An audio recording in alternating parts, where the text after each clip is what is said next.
c'est une des premières phrases de votre livre, revendiquer le droit de mettre la laïcité en question et non pas de la remettre en question.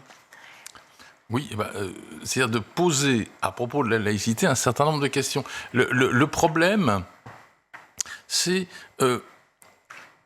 qu'il y a un certain discours sur la laïcité qui me semble être un discours dominant, et qui consiste à dire la laïcité, c'est quelque chose, de donner une définition de la laïcité, et de telle sorte que tous ceux qui ne se rangeraient pas sous cette définition seraient en quelque sorte hors jeu, non laïque, anti-laïque, etc.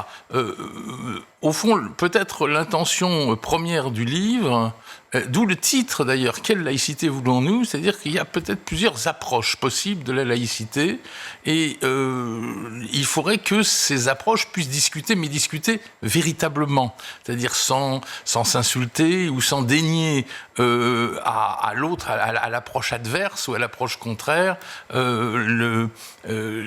la possibilité même de défendre un point de vue qui est aussi un point de vue qui peut se réclamer de la laïcité. Et au fond, la laïcité est l'objet, me semble-t-il, actuellement ce que j'appelle un conflit des interprétations. Il y a pas le débat actuel sur la laïcité n'oppose pas le camp laïque à un camp anti-laïque, comme c'était le cas il y a 150 ans au moment de la naissance de l'école républicaine.